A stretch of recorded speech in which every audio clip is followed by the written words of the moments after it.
And the consequences of this teaching on samsara, the round of rebirth, consequences are very important. The Buddha himself makes the point in a group of suttas in the Samyutta Nikaya called the Anamatagga Samyutta, the collected sayings on the beginningless samsara. He says that countless times in our wandering through the round of births and deaths, we've experienced the death of our parents, the death of brothers, of sisters, children and friends. Countless times we've met sorrow and grief, separated from the pleasant, united with the painful. We've wept and lamented, and we've shed more tears than there's water in the great ocean. Life after life, crying and weeping, we shed more tears than the water in the oceans. And as long as we go on, we're likely to meet the same forms of suffering over and over in the future. And we meet suffering in all the different planes of existence. In the course of our wandering through birth and death, we've inhabited all the different planes. The heavens, the lower worlds, the human realm, the animal realm. And many times we've experienced the dukkha of those planes.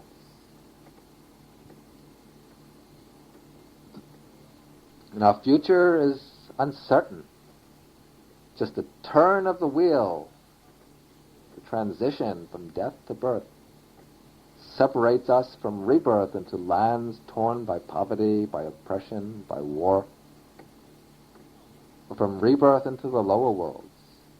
And even life in the heavens is no consolation. For life in all the planes of existence comes to an end, and so when heavenly life comes to an end, will be followed by a rebirth someplace else. We don't know where.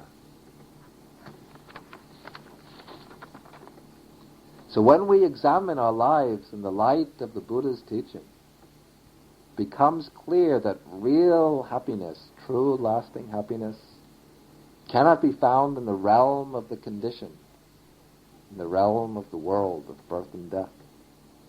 All conditioned things are transient.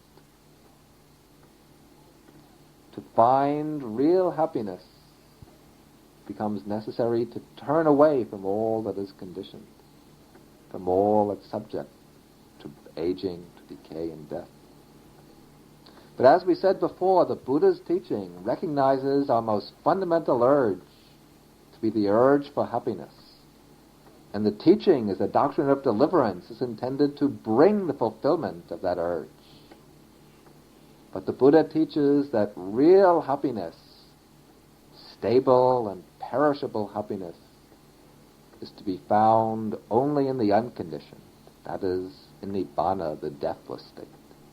And that is the real import of the First Noble Truth, that to reach the state of perfect peace, of happiness free from suffering, we have to turn away from the conditioned formations, the five aggregates, and to seek the unconditioned, Nibbana.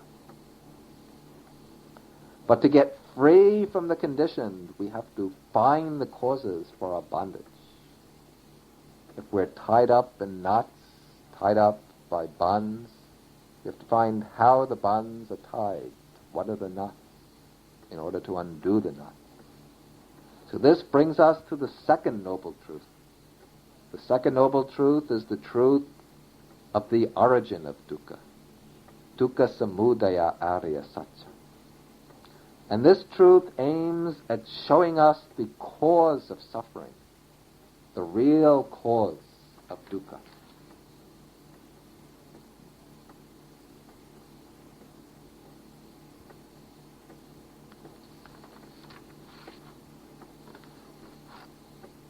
Now, different philosophies and religions give us different answers to the question as to why we're subject to suffering.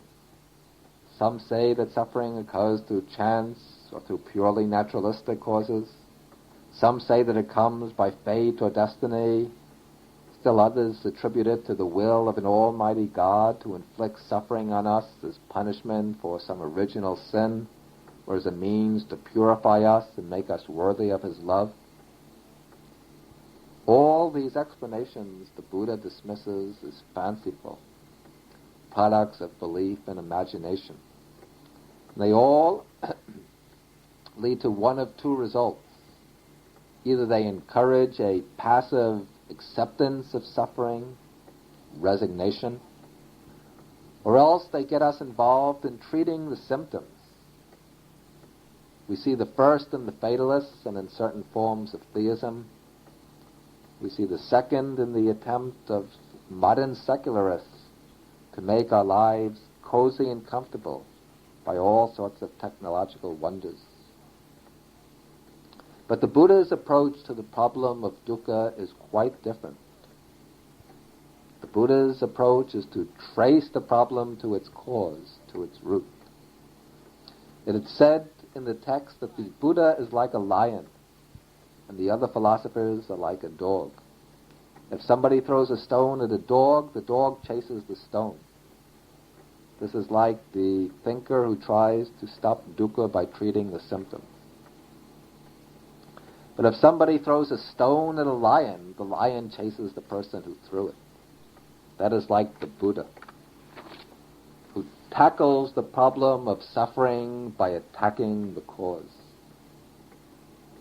And to deal with the cause is very essential. We can only eliminate dukkha by getting rid of the cause, by eradicating the cause. If we deal only with the symptoms, with the forms of dukkha, and leave the cause intact, then beneath the surface, beneath our comforts and pleasures, the volcano of suffering will continue to gather force, and in time it's bound to erupt. So in the second noble truth, the Buddha points out the origin of dukkha. And the cause, he says, is craving. In Pali, tanha. Let me read the Buddha's own words. What now is the noble truth of the origin of dukkha? It is craving, which gives rise to repeated existence, produces rebirth, which is bound up with pleasure and lust, and finds ever fresh delight, now here, now there. It is of three kinds: sensual craving, craving for existence, and craving for annihilation. First, we have to deal with the word tanha. The word means literally thirst. We follow the common practice